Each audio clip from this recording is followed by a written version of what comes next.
Hi guys, welcome back to our channel. Guys, మన channel cricket సంబంధించిన ప్రతి చిన్న అప్డేట్ మన ఛానల్లో రెగ్యులర్ అవర్స్ ఉంటాయి. ఇంకా మన ఛానల్ని సబ్స్క్రైబ్ చేసుకోకపోతే గైస్ వెంటనే సబ్స్క్రైబ్ చేసుకోండి అండ్ పక్కన బ్లెక్ని యాక్టివేట్ చేసుకోండి. అండ్ అదే ఇంకా మన వీడియోని లైక్ చెప్తే గైస్ వెంటనే లైక్ చేసి మన వీడియోలోకి అయితే ఎంటర్. గైస్ తప్పకుండా లైక్ చేయండి. లైక్ చేస్తే మన వీడియో మార్కెట్కి ఫాస్ట్ రీచ్ అవుతుంది.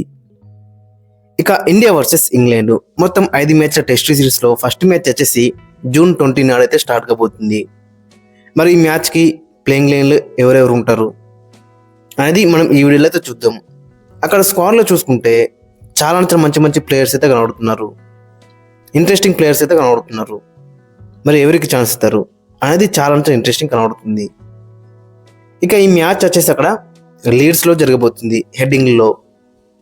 మరి ఇక్కడ యూజువల్గా చూసుకుంటే ఫస్ట్ 3 days పేసర్లకు వెళ్ళిపోతుంటుంది. పోను మంచి బ్యాటింగ్ ఫ్రెండ్లీ వికెట్గా మారే ఛాన్స్ అయితే ఎక్కువ కనబడుతుంది. సో కాబట్టి ఖచ్చితంగా టాస్ గెలిచిన కెప్టెన్ ఖచ్చితంగా ఫస్ట్ బౌలింగే తీసుకుంటాడు. ఇక ఈ ఫస్ట్ మ్యాచ్కి మరి కాంబినేషన్ ఒకసారి మనం చూసుకుంటే అక్కడ మరి ఎవరెవరికి ఛాన్స్ ఇస్తారనేది. ఓపెనర్స్ వచ్చేసి SSV Jaiswal and KL Rahul, వీళ్ళిద్దరు అయితే ఫిక్స్ అని చెప్పుకోవచ్చు. ఇక జైస్వాల్కి ఇక్కడ కొత్త అని చెప్పుకోవచ్చు. ఇంతవరకు కూడా ఇక్కడ సిరీస్ అయితే ఆడలేడు. న్యూ కండిషన్స్ మరి ఏ విధంగా అడాప్ట్ చేసుకుంటారు అనేది మనకి చాలా ఇంట్రెస్టింగ్ కనబడుతుంది. ఆస్ట్రేలియాలో మంచిగా రానిచ్చిండు, మన ఇండియాలో మంచిగా రానిచ్చిండు. బట్ ఇక్కడ మంచిగా రానిచ్చింది అనుకో చాలా బెటర్ అయితే ఉంటుంది. చూడాలైతే దగ్గర అయితే బిగ్ ఇంపాక్ట్ అయితే మనం అయితే ఎక్స్పర్ట్ ఎత్తున్నాం. మరి ఏ విధంగా రానిస్తారు అనేది ఇంట్రెస్టింగ్ కనబడుతుంది. ఇక మరో ఓపెనర్ వచ్చేసి కేఎల్ రాహుల్. కేఎల్ రాహుల్ కూడా ఇక్కడ ఆడిన అనుభవం ఉంది. గతంలో కూడా ఓపెనర్గా ఆడింది, ఇక్కడ మంచి స్కోర్స్ అయితే వేసిండు. సో ఇక్కడ కూడా అయితే దగ్గర అయితే బిగ్ ఇంపాక్ట్ అయితే ఎక్స్పర్ట్ ఎత్తున్నాం తరువుల సీజన్ మొత్తం. ఎందుకంటే ఎక్స్పీరియన్స్ ఉంది, గతంలో కూడా ఆడిన అనుభవం ఉంది కాబట్టి ఇతని దగ్గర నుంచి బిగ్ నాక్స్ అయితే ఎక్స్పర్ట్ ఎత్తున్నాం. ఇక 3లో చూసుకుంటే కరుణ్ నాయర్ ఆరు సుదర్శన్.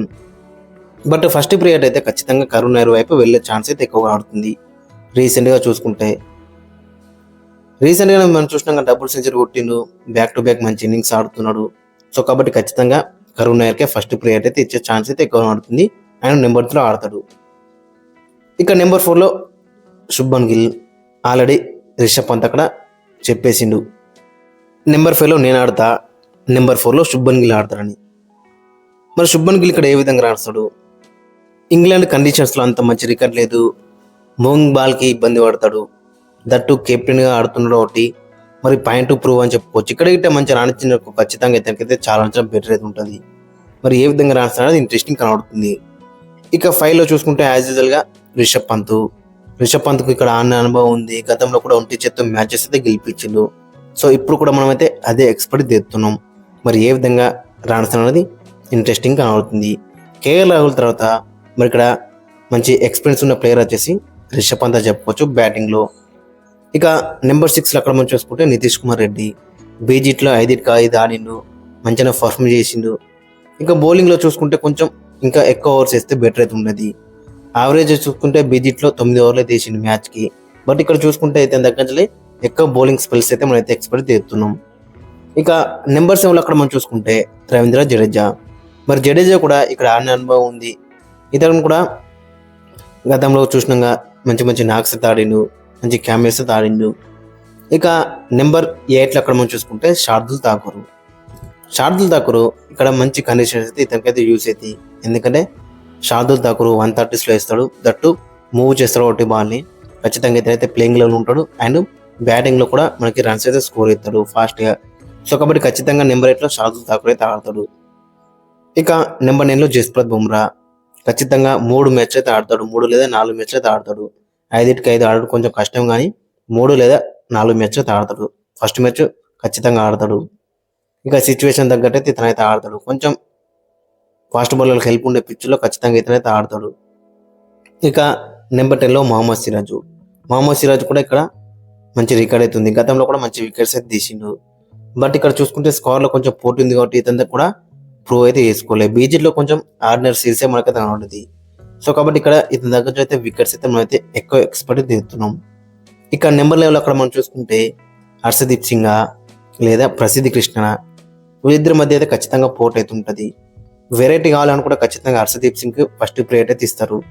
లేదు రీసెంట్గా ఐపీఎల్లో చాలా బెటర్ బౌలింగ్ చేసిందంటే ప్రసిద్ధి కృష్ణ కూడా ఛాన్స్ అయితే రావచ్చు. బట్ ప్రాబిలిటీ చూసుకుంటే Harshdeep Singh is swing bowler. కాబట్టి ఇక్కడ మంచి స్వింగింగ్ కండిషన్స్ ఉంటే ఖచ్చితంగా హర్షదీప్ సింగ్కే ఫస్ట్ ప్రియారిటీ ఇచ్చే ఛాన్స్ అయితే మనకి ఎక్కువ కనబడుతుంది. ఇక ఫైనల్గా ప్లేయింగ్ లెవెన్ అక్కడ మనం చూసుకుంటే ఓపెనర్స్ వచ్చేసి యశస్వి జైస్వాల్ అండ్ కేఎల్ రాహుల్. ఇక నెంబర్ 3 అక్కడ మనం చూసుకుంటే శుభన్ గిల్, 4లో కరుణ్ నాయర్, ఇద్దరు కింద మీద ఎక్కడైనా ఆడతారు. 5లో రిషబ్ పంత్, 6లో నితీష్ కుమార్ రెడ్డి, 7లో రవీంద్ర జడేజా, 8లో షార్దుల్ ఠాకూర్ రకమానికి మంచి బ్యాటింగ్ అయితే కనబడుతుంది. 9లో జస్ప్రీత్ బుమ్రా, 10లో మహమ్మద్ సిరాజ్, 11లో ప్రసిద్ధి కృష్ణ, 6 హర్షదీప్ సింగ్. సో ఓవరాల్గా చూసుకుంటే మనకి చాలా బెటర్ టీం అయితే కనబడుతుంది. బౌలింగ్లో మనకి టూ మెనీ ఆప్షన్స్ ఉన్నాయి అండ్ బ్యాటింగ్లో కూడా నెంబర్ 8గా బ్యాటింగ్ అవుతుంది. అండ్ బౌలింగ్లో కూడా మనకి 6 ఆప్షన్స్ ఉన్నాయి కాబట్టి బుమ్రా పైన స్ట్రెయిన్ అయితే పడదని చెప్పుకోవచ్చు. సో ఓవరాల్గా చూసుకుంటే కాంబినేషన్ మొత్తం సెట్ అయింది. ఆల్మోస్ట్ ఇదే కాంబినేషన్తో వెళ్ళే ఛాన్స్ అయితే ఎక్కువ కనబడుతుంది. గైస్ మరి మీ యొక్క ఒపీనియన్ అయితే కింద కామెంట్స్ అయితే మెన్షన్ చేయండి అండ్ మీ యొక్క ప్లేయింగ్ లెవెన్ కూడా కింద కామెంట్స్ అయితే మెన్షన్ చేయండి.